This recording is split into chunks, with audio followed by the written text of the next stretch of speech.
Hello, beautiful humans. Welcome to the Human Beauty Movement podcast, your source for hope, healing, happiness, and humanity. My name is Jennifer Norman. I'm the founder of the Human Beauty Movement and your host. This podcast is here to guide you on your journey of self-love, empowerment, soul alignment, and joy. With each episode, I invite beautiful humans from all corners of the globe to join me for open conversations about their life lessons and the important work that they are doing to help heal humankind. Take a moment now to subscribe to this podcast so you don't miss an episode. I'm so glad you're here joining me for today's show. Welcome back to the Human Beauty Movement podcast, my beautiful humans. Today, we're diving into a topic that so many women can relate to. It's the feeling of invisibility or the pressure of constant judgment. At times, we may find ourselves trapped by other people's perceptions or by the expectations that we've internalized, whether it's our role as mothers, professionals, or just navigating everyday life. Many women carry an emotional weight that leaves them feeling stuck, unheard, or disconnected from their true selves.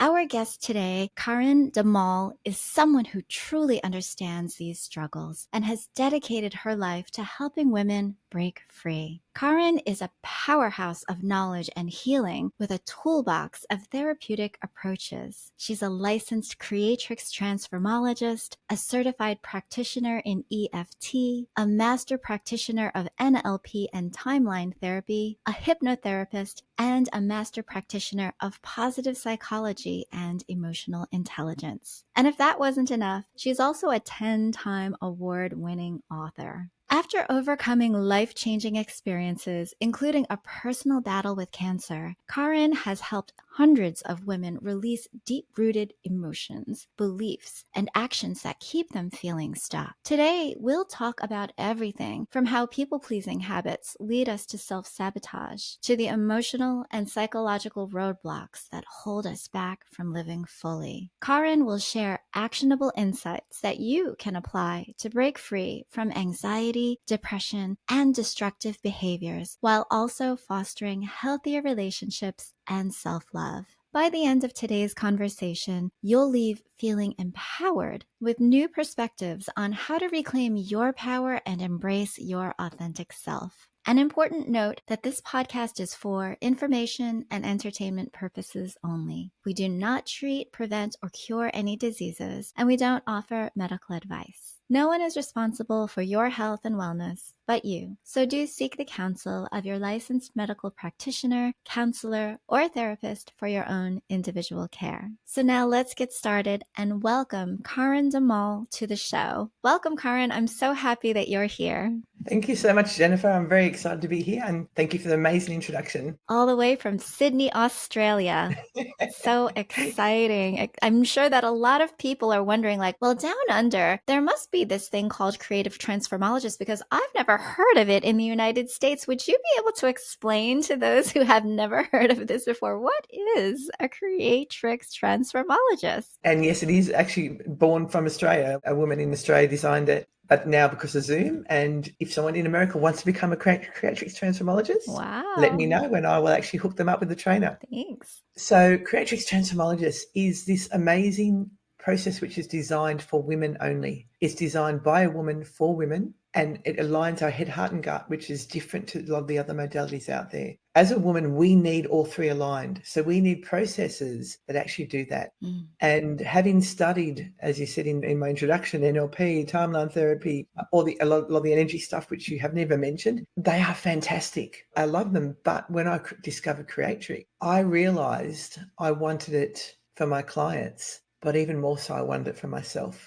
So when I went and actually learned it and discovered the differences of how it transformed things so much quicker for me, like within one session, whatever that issue was totally transformed, completely different, that I realized it was what women need. Wow. Now, you've probably heard of a comedian, actually, like it's called Mark Gupta. He's got a YouTube out there. If you go look for him. He talks about the difference between men's and women's brains. And he talks about men having like in their head like little boxes for every conversation. So their work, their relationships, their family, their kids, and they'll sit there and they'll open up this little box and talk about their work and then put it back in carefully and make sure nothing's touching them, push it back in before they talk about the next subject. Whereas women's like the super highway where everything's connected. Our kids are connected to our work's connected to our cooking, everything's connected. And it's like we can have a conversation with our man and we'll be 100 miles an hour and then we'll change subjects. And they're like, what? What are you talking about? Lost back at one. Exactly. But the thing is, men also have this maddening thing that women can't understand. It's called their nothing box. They'll be sitting outside and they'll be just sitting there thinking and doing nothing. And we're going, what are you thinking about? And they go, nothing. And we go, you can't be thinking about nothing. But they actually can. They can actually close everything down and just sit there and think about nothing. So that's why men and women need something different. We need processes that align, talk to our head, heart, gut, who talks to our mind that's so busy and won't be quiet. And also we have hormones. So there's times of the month where we just want to sit on the couch and eat chocolate. And so when we're told to do everything do something weekly, do something daily, it may not work for us because there's 1 week a month where we don't have the motivation to do that. But then there's 1 week a month where we can be multitasking like anybody. Right. And so what we get done in that 1 week would be 2 weeks worth of work before. So we just do things in our time. We need to work within our body, with our emotions, with the way our body works, which is different. And we can do things the men's way because we have been for many years. But what it does, it affects our emotions. Mm-hmm. It affects how we feel about ourselves. We're often told to fake it till we make it. Right. But that just makes us think we're not good enough. Yeah. Because we're sort of putting up this front. And as women, we like community. We like to connect with people. So it doesn't quite work for us. And if we continue down that road, that's when the emotions will get altered and squashed down and eventually will be triggered, and then we react. And that's when we don't like how we react. We might get all emotional about something. We might overreact to things. So when we can transform that, that's when we can change how we are and how we react to things and how we feel. It's fascinating that there's actually a modality that is specifically designed by women for women when it comes to healing and therapeutic services, because I think that just like many things in life, we don't realize that a lot of the modalities have been designed by men. And so no matter where you turn as a woman, sometimes it feels like we're just not fitting in, or we're just pigeonholing or force fitting our way into like a logical lockstep linear pattern or way of living that doesn't really feel natural to us. And so Correct. once you're able to unlock something that really innately feels natural and gets into all of those nooks and crannies of past, present, future, all of the things that women are amalgamating at once, wow, I can imagine how powerful that is.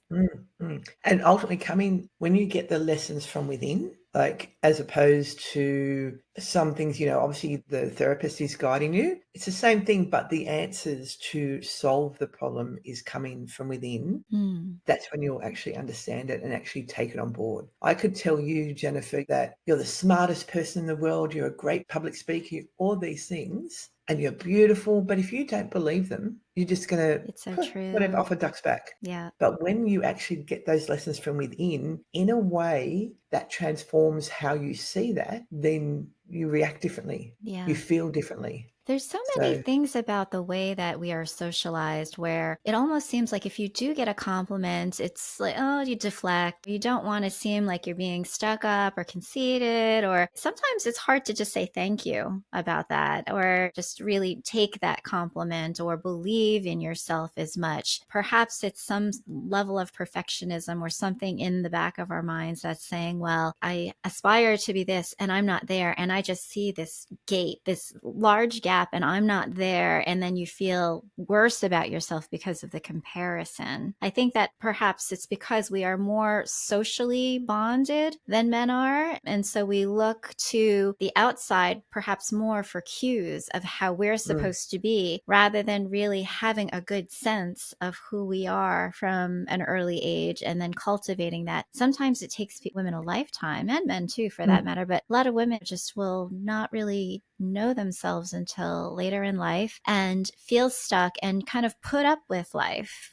And so perhaps it gets them into a place of being disempowered or feeling a bit of the victim or a bit of resentment or just not in complete harmony with themselves or the lives that they've created. Yeah. Yeah. A lot of women have fear of being judged as Yes. a block. Mm-hmm. They have, I'm not good enough, I'm not worthy. And they're not women, powerful women can be in these positions where they're high up in their career and all those sort of things, but they're just deep down inside, that little girl is still saying, I'm not good enough, I'm not worthy. Mm-hmm. I have to do what everyone else is, the way everyone else is doing it. But how about we do things the way we're designed as women? When we shift that and change that, we can be ourselves and accept ourselves for ourselves rather than thinking everyone else is looking at us going, oh, they should be doing it this way, they should be doing it that way. Stop being judged. Stop faking it till you make it, so that you can overcome imposter syndrome and actually really like yourself for who you are. Yeah. I'm not going to say you're not going to get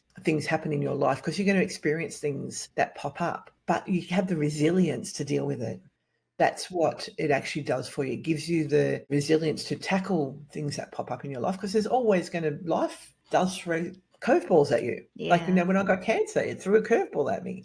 So it is basically, you have the resilience to actually survive it and actually go through it with strength, so that you don't feel like you're faking that strength, but you actually do have that strength within.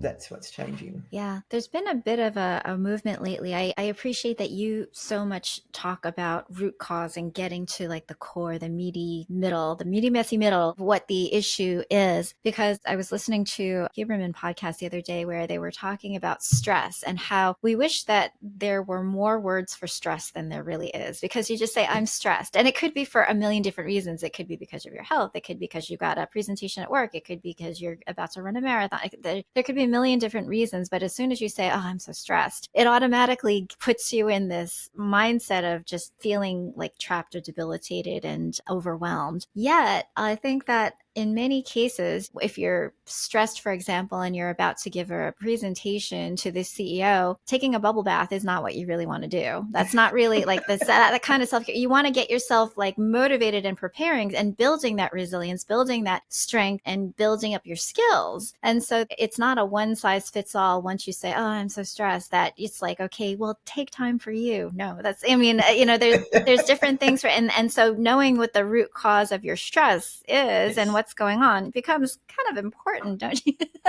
Yes.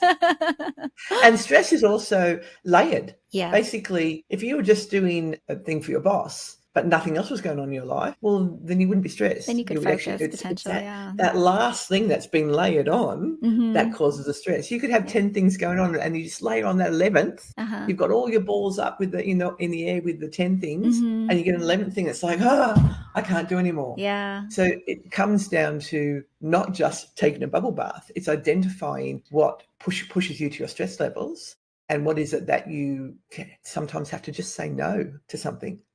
Know that if I take on that 11th thing, that's going to put me into a stress situation, and I won't be able to do any of the 10 things because I've added this 11th, because I'll be so stressed. So it's awareness. It's understanding who you are, what you're capable of, and then putting up boundaries if you have to. And that's something women have problems with, is saying no because they're worried about being judged. They're worried that, if I do that, then they won't like me, or they won't think that I'm effective at what work is. There's so many things that we fill our brains with in terms of boundary setting. Because everything's connected. Because everything is connected. I've noticed that when working with you and coming to work with you, that your step one is a blockage identifier, consultation. A lot of people aren't even aware of what their blocks are. They might have a conversation with you and a lot of things might be revealed. Can you talk us through how you go forth in understanding somebody's blockages? The first thing I want to do is connect with them. I want to actually make them feel safe talking to me and just chatting. Because ultimately, if they're going to work with me, we've got to trust each other. That's that first. I'm making sure there's a connection, that I'm the right person for them to speak to. Otherwise, I might refer them to someone else. So that'd be the first step. Then the second step is, and you pick that up sort of pretty much Zoom. It's not as good as being face-to-face, but you can do it by Zoom and still connect. Then it's a series of just asking them questions and listening to their language and what they're saying to then pick up the tiny little things that are coming out of their language that I can hear where there could be issues that's blocking them. Bringing their awareness to it is the biggest thing, because we can't make any shifts if we're not aware what's going on. Mm-hmm. So those sort of things comes up in the language. So I'll probably speak to them for about an hour, then obviously then talk about what I can do, and then if they're interested, basically. It's just a matter of having a conversation, making them feel safe. And I don't want people to relive traumas, because the processes I don't do isn't about reliving trauma. If, as a woman, if we talk about our issues over and over and over again and relive the trauma, it's just relighting it up in our brain. Exactly. I don't want to do that. I want to find out, one, yes, they had problems at home growing up, blah, blah, but I don't want them to go in to the trauma. I want them to recognize that it's caused them some of their blocks now. And then once we can do that, then we can go in, actually, when we go through the process of clearing those blocks, then we're not reliving them. We're just getting the words that they used to describe how it made them feel. And then we're actually transforming that feeling into something different with their learnings that they get within. Wow. That is a really good lesson for a lot of people, because I think that in some cases, a lot of folks will join support groups if they feel that they need healing or going through a grief or some sort of trauma. And I suppose that there is something cathartic about the bonding within women, and to be able to talk through and complain. A lot of people gossip complaining. It's like all of these things that we bond over, maybe not the healthiest things, but it has been proven that the more that you start talking about these things, the worse off that you feel, because you haven't resolved that. You haven't necessarily released it. Talking about it may re-imprint it in your brain and in your body, and you might re-trigger yourself every time that you make mention of certain things. I can tell virtually right away if on my podcast I bring somebody on and they're still living that trauma. You can feel it whenever they re-communicate a story. And so I do my best to try to move away from that. I really want to focus on the aspects of understanding how to release that pain and pressure and let it go, so that you can talk about it. It's like something happened, but you don't have that emotional charge that occurs when faced with it. Could be a part of your history that turns into and transmutes into something beautiful and makes you who you are. And you recognize that you are stronger because of it. And so that's when you know that you've gotten to a healing place, rather than I'm kind of wallowing in the hurt place. And that's why we're looking for, what did that incident make you feel? And when you can get that, then you can get the learnings from that, then it can actually transform how you see that incident. The past is the past. You can't change what's happened. You can only learn from it. And when you can learn and actually then transform that into something more powerful, maybe helping others, or even just being able to get through the other side of it, and notice that you have that strength, it can then allow you to actually move past. And as you said, talk about it. There will be times, even if you have healed from something, occasionally, depending on who I'm talking to, I can talk about my past and get a tear type thing, because his grief is always going to be there.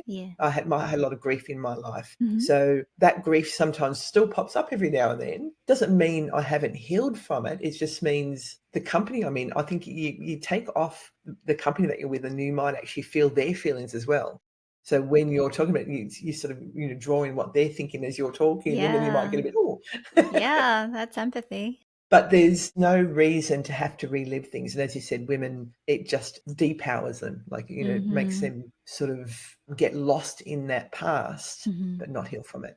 So when you actually can get the learnings to overcome the way it made you feel, then you feel stronger. And it gives you the resilience. Oh, for sure. I had heard a quote that suffering, or at least one aspect of suffering, is wishing that the past were any different. And because you start perseverating over things and you can't let it go. And then when you are able to make that active choice for yourself to be free of the pain and the drama and all of that grief, when you're ready to release it and know that it's okay to be happy, it's okay for you to live your best life. You don't have to torture yourself on anybody else's accounts, that it's helpful. So now the word creatrix, I love, because obviously we as women bear children, so we are creators. And the creatrix, I like that because it almost sounds a bit mystical to me.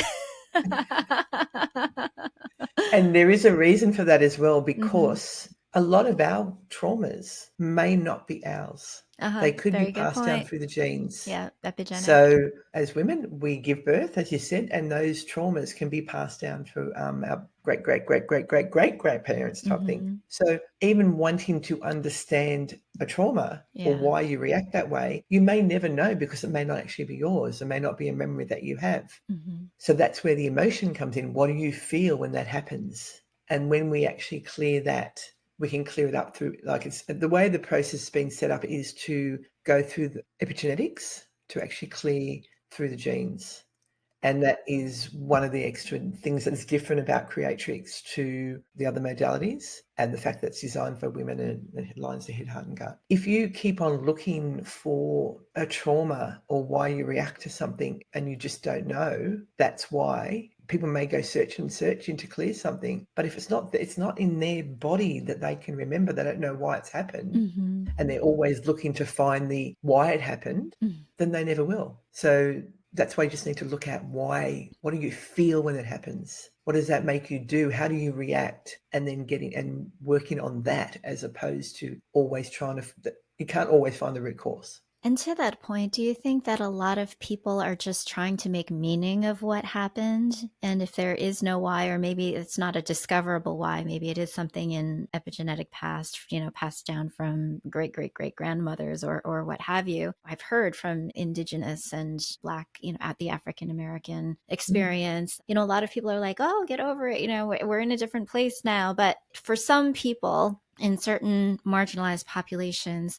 it is not easy. That trauma runs a lot deeper and requires a bit more work in order to purge that out of a system. And it's not something that everybody can understand. Correct, and not everybody believes in the epigenetics, but it has been proven. Yeah. So, but I do appreciate that there's compassion and there's an understanding that we need to hold space for these things to really properly heal. So if a woman feels not good enough, and she's never had anything in her life to actually feel that way, but she feels it. When you can get the learnings on that, then that actually transforms how she feels. So she doesn't need to know why she feels not good enough. Doesn't need to remember that as a baby she was dropped or that. It's basically she feels not good enough. So let's work on not good enough and actually get the learnings you need to transform not good enough to empowered, to feel good enough, to whatever comes up for them. And some of the learnings are not these unusual things that you've never heard before, but because it comes from you in this state when you're in the metaphor, it transforms how you feel. Like you can do, I don't know, you've probably been told to do affirmations. You've probably heard that. And I love affirmations, but if you don't believe it, it's again like me telling you that you're amazing. Telling yourself amazing with affirmations doesn't work if you don't believe it. You need to actually transform that first. So when you say an affirmation and you don't believe it, when that affirmation is said in the same space that I am good enough, through the process, you do believe it. It's different from actually being consciously saying I'm good enough to when you're actually doing through the process and getting the learnings on it. And then you can actually do affirmations afterwards and you will believe them because you do believe you are good enough. So if you're trying to prepare for like a public speech or something like that, and you're struggling because you're still a little bit fearful, just because you haven't practiced public speaking that often. Right. If you believe that you are good enough now, you can then look in the mirror and do affirmations to prepare yourself for the speech, to get yourself into that psyche of getting up there in public speaking. But you will believe it because you've actually got the learnings on it from beforehand. Does that make sense? Yeah. And I think once you get to that place, then you can visualize properly. It's almost like that energy shifts into a space where you can actually go for the positive outcome for which you're hoping to achieve. Correct. Yeah. There's a lot of processes where you actually go through to the future and see yourself living the life you want to live. But again, if you haven't transformed the emotions around why you can't live that, then going into the future and visualizing that may not make it happen, may not make it appear for you, because part of you still doesn't believe that it's possible. So you need to actually transform that first before all those beautiful affirmations and those things work for you. True. There are some people who have no problems with it. It works for them. There are some women who work with all the other modalities and it works for them as well. I'm not saying that all women can't get results, because they're beautiful processes and they do work. But if someone's tried all those things and they're struggling, then that's when I suggest they have a conversation with me specifically about Creatrix. Love that. Let's talk about alignment of the head, heart, and gut. You've mentioned that a few different times, and I am such a big proponent. We call it the three brains, our heads, our hearts, and our guts, and making sure that there is complete alignment in order to be able to really let your authentic truth shine forth out into the world.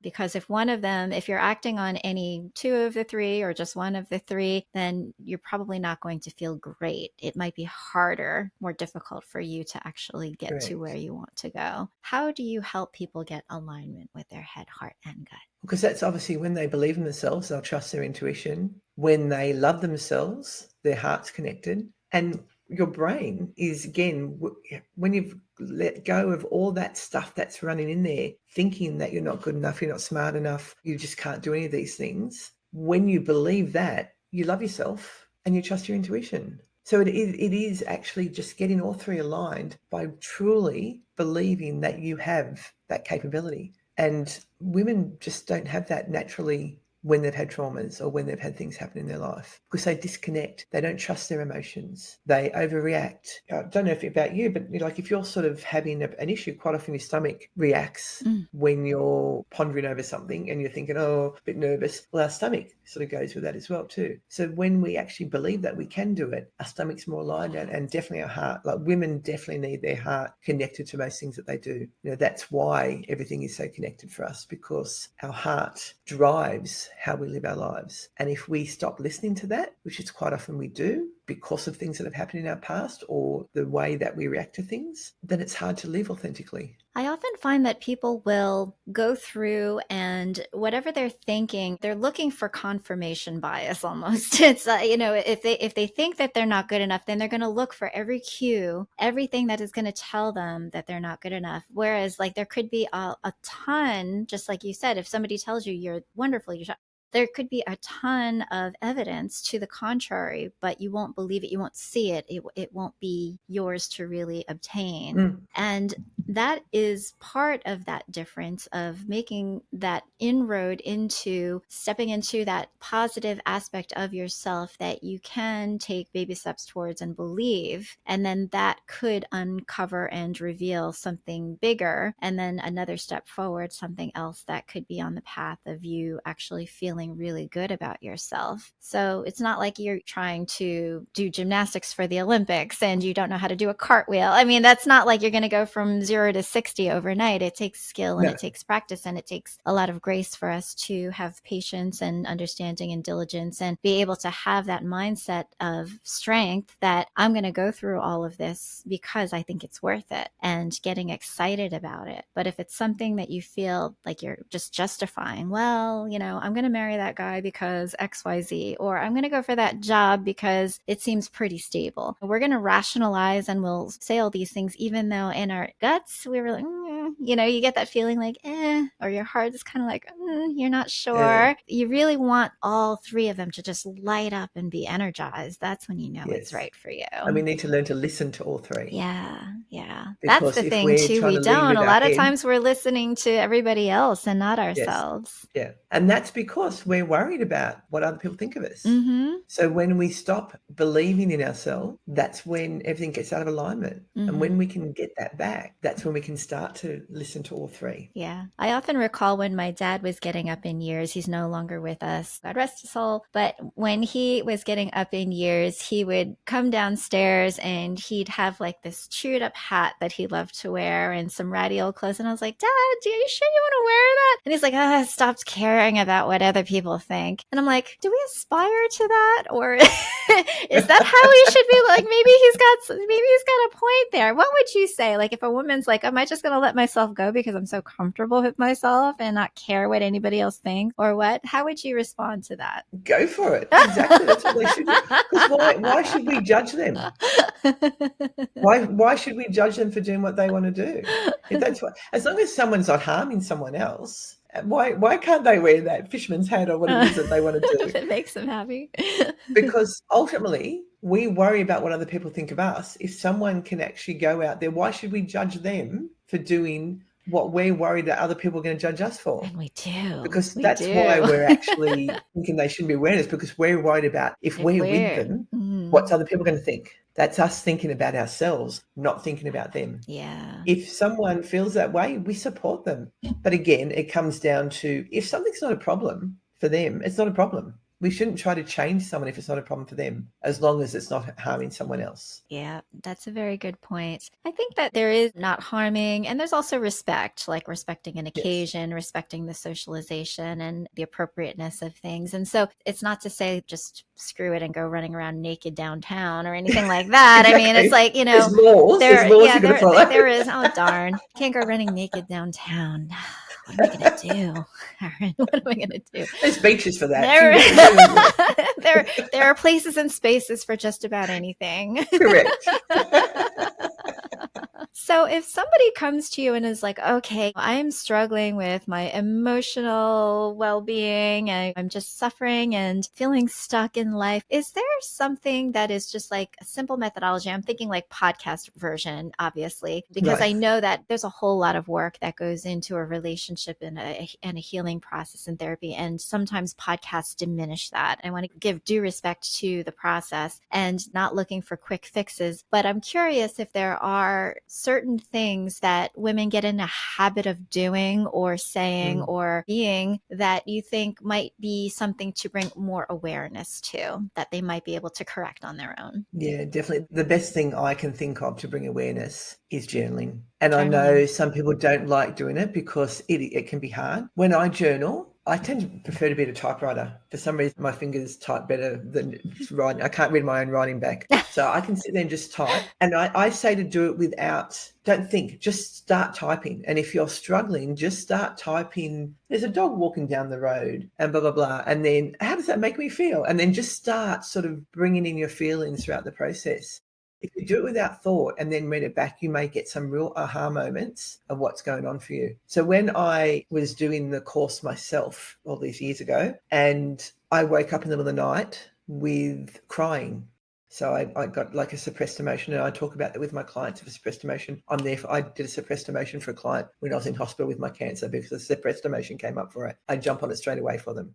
But anyway, I got this suppressed emotion and I just started journaling. At 2 o'clock in the morning, I think I started journaling. And when I read back what I'd written, I knew exactly what it was that was popping up for me, that I needed to get the learnings for. So journaling, if you do it in that space where you're willing to just allow it to come out on paper, on the typewriter or the keyboard, if that's the way you prefer to do things, then once you identify what it is, you can then decide what you want to do with it, whether it be to reach out to someone, or you can turn it around. You can look at it and go, okay, that's a negative. How can I turn that into a positive? Because as I said, the work I do is a way that it comes from within. So if you can do that from your journaling and turn that around, quite often you can't, because you've got blinkers on, you can't see, and you have your troubles, but some women can. They can actually look at that and then turn that around from, I'm afraid of, what's something that would probably, well, my suppressed emotion that came up was that I'm better than them. And I didn't like it. I didn't like this ego thing that popped up, because we do have that as well too. Yeah. We have that other side, and that really, I didn't like the way it made me react to something. So you can actually turn that around by turning that into a positive. If you can find the positive around it, then you may be able to transform it on your own. Oh, I love that. We do have to recognize that we have the traumas. We also have these things inside us that we may not like, but they're being put there for a reason. Obviously, for me, it was probably put there to be strong, when I had to bring myself up from the age of 15. So there's this, you'll get these egos, and those egos may serve you for a certain time, but then that ego may be getting in your way at other times. Yeah, the ego is not the amigo in many cases, I like to say. Quite often, egos are probably brought in as well to live in a man's world. Possibly. We're trying to be something we're not. So we have to put up this front, and then that comes back and bites us at another time. It may serve us in one particular moment in time. And what actually happens is, as our unconscious mind decides that it served us there, it's keeping us safe, you get triggered somewhere else, you'll actually bring that same thing in because it believes it's keeping you safe. And so when you can transform that, but some of these things some women aren't willing to face either. You've got to be willing to actually look at it and go, yeah, I can see that's a problem for me. Mm-hmm, mm-hmm. And I was in a state of crying and like, it was like real ugly crying. No, that's the thing too. A lot of times where if somebody points out a deficiency or a flaw, or obviously in many cases we might get defensive or we make a crush. Could be one way or another, and inevitably it's one and the other. First you're defensive because it's crushing you. And the interesting thing is that we're often like, well, that must mean that something's wrong with me. We internalize it like I'm a failure, or there's like, I need fixing. I'm so broken. We say all these things without understanding that it's not us that needs fixing. There's a difference between fixing and healing. Like, we want everybody, the hope and the goal is that everybody loves themselves so much that they can love other people just unconditionally. We've been brought up to love so conditionally in society. If you do this, I'll never forgive you again. Or if that person is like that, then they're not for me. Or if you do this, then I will love you forever. Like, we say these things joking, but it's obviously that, gotten into our psyche that sometimes people are worthy of our love and other times, no, I'm going to remove my love from you because it's conditional. And once we get to a place where we can stop doing that to ourselves, then we can stop doing that with other people. Correct. And it just becomes much more harmonious altogether. That's really what our hope is, that we'll be able to see these blind spots and these shadow sides of ourselves and shine that light on them so that we can get to a place where we are made whole. Never perfect, but just whole. Correct. And the way we react to things is quite often the way we're reacting to ourselves. The way we react outwardly is because it's the way we feel about ourselves. And so when we are judging others, we're quite often judging ourselves. And when we say those things like, oh, if you do this, I'll love you forever, we're obviously looking for that for ourselves as well too. So it all starts with us. People don't probably recognize that they have low self-esteem or whatever the case may be. But quite often it all starts with their self-esteem, their self-belief. And then from there, their emotions, and then from traumas and stuff. So when I work with someone, I do actually the different types of processes. We work through those too, because we know they're the starting blocks to make the changes. So it sounds like, if for those who are listening, if you're a woman and you feel that you might be stuck, you feel like you've been invisible, that people just don't see you or hear you or notice you or value you for who you are. If you feel like you're people pleasing and just doing things because you're seeking some sort of love externally from somebody else, this modality of Creatrix transformation seems like it could be something really powerful. If you haven't tried it before, I know I haven't, and this is the first time I'm hearing about it. If you've tried other modalities and are just seeking to take your practice of healing a little bit further, it sounds really, really intriguing, and I'd encourage you to give Karyn a look up. So Karyn, how can people get in touch with you if they would like to hear more or learn more about your work? They can jump on my website. You can actually book in a free consultation with me just to sort of have a chat to see if we're a right fit. So that's goodnessmealternative.com.au or .com, either will work. Or they can even just go karynDemol.com and it'll actually find the website as well. I've got it linked. Or they can follow me on Facebook, Transform with Karyn, Instagram, and just reach out and have a conversation, because that's the first step, is that conversation, and I will actually find some aha moments for them in that conversation as well. Wow, amazing. Well, thank you for bringing to light this wonderful modality. Thank you for your work. It sounds amazing for women to really get to know themselves more and to really live the kinds of abundant lives that they really want to. Yeah. Karyn De Mol, everyone, thank you so much for being on the Human Beauty Movement podcast today. Thank you for having me. I really, really enjoyed it. Thanks, Jennifer. Thank you for listening to the Human Beauty Movement podcast. Be sure to follow, rate, and review us wherever you stream podcasts. The Human Beauty Movement is a community-based platform that cultivates the beauty of humankind. Check out our workshops, find us on social media, and share our inspiration with all the beautiful humans in your life. Learn more at thehumanbeautymovement.com. Thank you so much for being a beautiful human.